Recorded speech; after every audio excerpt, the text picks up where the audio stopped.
Welcome to online study point. दोस्तों, आज की इस वीडियो में हम कोरोना टॉपिक से रिलेटेड पिछले 3 महीनों में जितने भी मुद्दे चर्चे में रहे हैं इन्हें डिस्कस करने वाले हैं टॉप 35 एमसीक्यू के माध्यम से। और ये सभी क्वेश्चन इंपॉर्टेंट है क्योंकि आप सभी जानते हैं कोरोना वायरस ये है चर्चे में, तो आपके आगामी एग्जाम में कोरोना से रिलेटेड डेफिनेटली क्वेश्चन पूछे जाएंगे। तो इस 35 एमसीक्यू के माध्यम से हम कोरोना वायरस से रिलेटेड सारे इंपॉर्टेंट क्वेश्चन को कवर करने वाले हैं, इसलिए वीडियो अंत तक देखिएगा। और यदि आप लोगों को इस वीडियो की पीडीएफ चाहिए तो आप हमारे टेलीग्राम चैनल को ज्वाइन कर सकते हैं, जिसकी लिंक डिस्क्रिप्शन बॉक्स में दी हुई है। तो चलिए स्टार्ट करते हैं हमारा पहला क्वेश्चन। कोरोना वायरस की शुरुआत ये कहाँ से हुई? इसकी शुरुआत हुई चाइना से, और चाइना में भी कहा, चाइना के वुहान शहर से इसकी शुरुआत हुई है। और यदि भारत में बात की जाए तो देखिए, भारत में जो कोरोना वायरस का फर्स्ट केस सामने आया था, यह सामने आया था केरल राज्य का। अब ऑप्शन यदि हम डिस्कस करें तो बीजिंग और संघाई ये दोनों भी चाइना में ही स्थित है। बीजिंग में हेडक्वार्टर स्थित है एससीओ यानी कि संघाई कॉर्पोरेशन ऑर्गेनाइजेशन, और एआईआईबी यानी कि Asian infrastructure investment bank Tokyo, जो कि जापान की कैपिटल है। और आप सभी जानते हैं टोक्यो ओलंपिक इसी वर्ष होने थे जुलाई 2020 में, लेकिन कोरोना वायरस के बढ़ते प्रकोप के कारण इसे अगले साल तक। वुहान शहर के बाद कोरोना के सबसे अधिक मामले ये किस शहर में देखे गए हैं? तो देखिए, वुहान के बाद सबसे ज्यादा प्रभाव इसका देखने को मिला है लिम्बाटी में। लिम्बाटी ये किस देश में स्थित है? तो ये स्थित है इटली में। इटली का एक शहर है जहां पर कोरोना वायरस के सबसे अधिक मामले देखने को मिले हैं। अब यदि हम बात करें इटली की, जो कि चाइना के बाद सबसे ज्यादा प्रभावित देश है, इसकी कैपिटल क्या है? रोम। रोम में ही हेडक्वार्टर स्थित है एफएओ का, यानी कि फूड एंड एग्रीकल्चर ऑर्गेनाइजेशन का। नेक्स्ट क्वेश्चन है, डब्ल्यूएचओ ने कोरोना वायरस को आधिकारिक नाम क्या दिया है? तो कोरोना वायरस को आधिकारिक नाम दिया गया है 2019 एनसीओवी, लेकिन इसके कारण जो बीमारी हो रही है, इस बीमारी को नाम दिया गया है कोविड 2019। ध्यान दीजिएगा, 2019 एनसीओवी ये है कोरोना वायरस का आधिकारिक नाम, लेकिन इसके कारण जो बीमारी हो रही है इसे नाम दिया गया है कोविड 2019। और यहाँ पर यदि इसके फुल फॉर्म को हम डिस्कस करें तो CO से कोरोना, VI से वायरस, D से डिजीज, और 2019 इसके पता चलने का वर्ष है। तो कोविड-19 ये है इस बीमारी का आधिकारिक नाम। नेक्स्ट क्वेश्चन है, सूक्ष्मदर्शी द्वारा देखने पर इस वायरस की संरचना किसके समान दिखाई पड़ती है? तो देखिए, यदि सूक्ष्मदर्शी से यदि देखा जाए तो इसकी संरचना क्राउन के जैसे दिखाई पड़ती है, यानी कि एक ताज के जैसे, और इसी की संरचना के आधार पर इसे नाम दिया गया है कोरोना, क्योंकि संरचना है क्राउन के जैसी।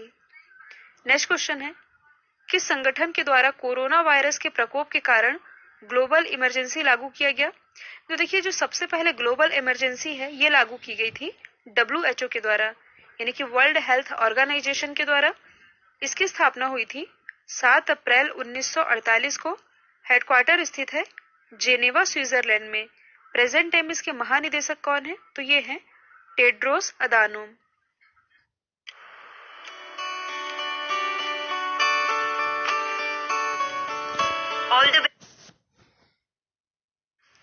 नेक्स्ट क्वेश्चन है, कोविड 2019 के चलते कर्फ्यू लगाने वाला देश का पहला राज्य कौन बना है?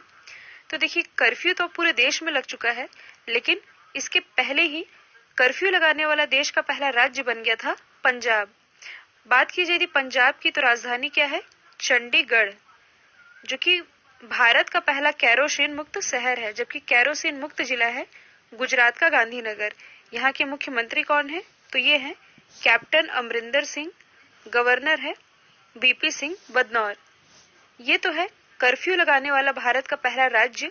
लेकिन यदि आपसे ये पूछा जाए कि लॉकडाउन करने वाला भारत का पहला राज्य कौन सा है, यानी कि किस राज्य में सबसे पहले लॉकडाउन किया था, तो इस राज्य का नाम है राजस्थान। तो दोनों ही आप याद रखेंगे। नेक्स्ट क्वेश्चन है, डब्ल्यूएचओ ने कोरोना वायरस से लड़ने के लिए कितनी राशि दान की है? तो डब्ल्यूएचओ के द्वारा भी हाल ही में 675 मिलियन यूएस डॉलर को मंजूरी दी गई है, और डब्ल्यूएचओ के बारे में अभी मैंने आप लोग बताया है।